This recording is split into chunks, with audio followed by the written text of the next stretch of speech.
Bonjour tout le monde, j'espère que vous allez bien. Mon nom est Tania Bélanger, la sorcière bien-aimée du Nord, coach tarologue. Je vais faire nos prévisions tarologiques, tirer les cartes.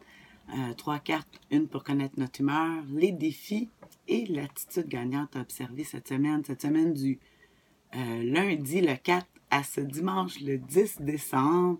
On approche de Noël. Je ne sais pas si vous sentez les préparatifs. Vous savez, des fois, les gens, il y en a qui me demandent, mais Tania, l'avenir n'est pas écrit, vous savez. On dit si la tendance se maintient, voici ce qui s'en vient. Parce que moi, je suis coach tarologue, ouais, c'est ça. J'ai une formation en coaching. Puis vous savez, des fois, peu importe les événements, il arrive des accidents, des choses, on n'a pas de pouvoir sur les événements. Hein? On peut être malade, on peut avoir des problèmes de santé, problèmes financiers, problèmes amoureux. Et la seule solution, vous savez, c'est la seule chose qu'on peut faire, c'est notre attitude. Ouais, ça, c'est la seule chose qu'on a un pouvoir dessus, comment réagir avec ces actions-là. Alors moi, j'imagine, quand je prends les cartes du tarot, en étudiant le tarot, il y en a qui disent « Ah, comment ça marche pour tout le monde, Tania? Pourquoi les trois cartes que tu nous sors, as-tu un pouvoir quelconque? » Je dirais pourquoi que ça fonctionne pour tout le monde. C'est que ça fait partie de la synchronicité. Hein, vous connaissez ça, la synchronicité. En étudiant le tarot, on m'a amené à aller regarder la théorie de la relativité d'Albert Einstein, qui parle justement tout est relatif. En tout cas, pourquoi les choses arrivent de telle façon. Alors, ce qui amène aussi à la théorie des cordes quand on tombe vraiment dans la mathématique quantique, que tout serait de lumière ou de vibration. Alors, on est tous connectés ensemble. On est comme tous dans la même mort énergétique. Alors, peu importe où vous êtes dans le monde, hein, on se ressent. Alors, bon, c'est ça mon explication. Alors, cette semaine, voici l'humeur que nous aurons. Oh, le 8 de bâton. Oh, souvent, on parle d'une carte de mise au point, mais aussi une carte qu'on parle de voyage. Voyager en avion avec les bâtons. Mais on parle aussi d'aller faire une mise au point. Ça veut dire sortir de notre milieu habituel pour pouvoir aller réfléchir à l'extérieur.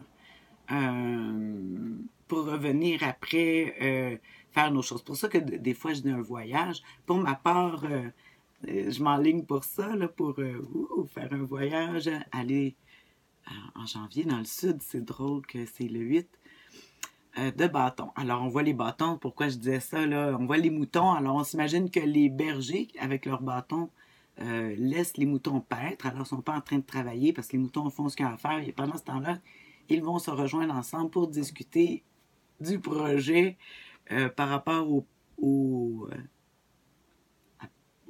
paîtrage, en tout cas, pour avoir des bons moutons, finalement.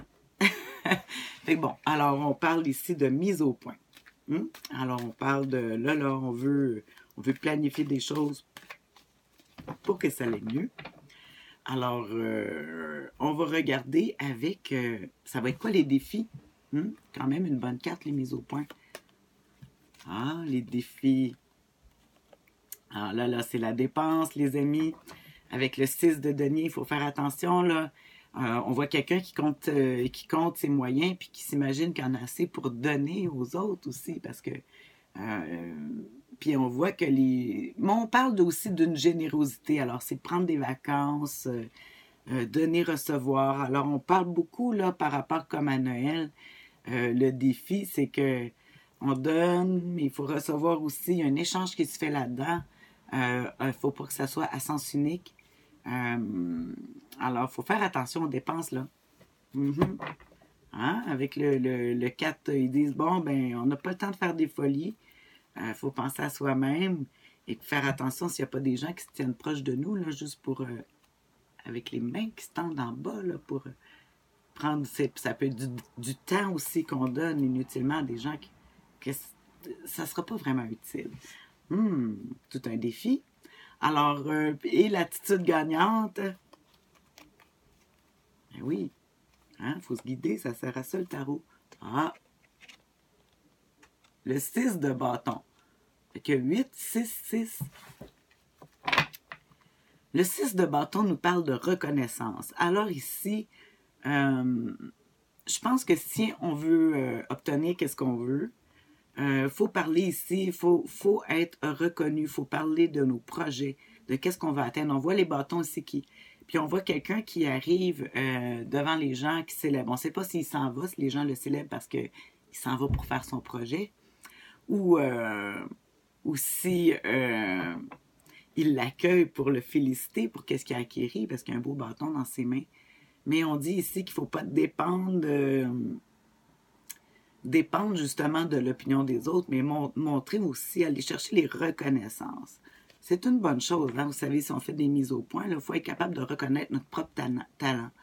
Alors, puis je pense que la meilleure personne pour reconnaître nos propres talents, c'est nous-mêmes. Il ne faut pas s'attendre des autres, mais c'est sûr qu'il faut le partager si les gens ils veulent le savoir. Alors moi, c'est ça que je fais avec le tarot avec vous.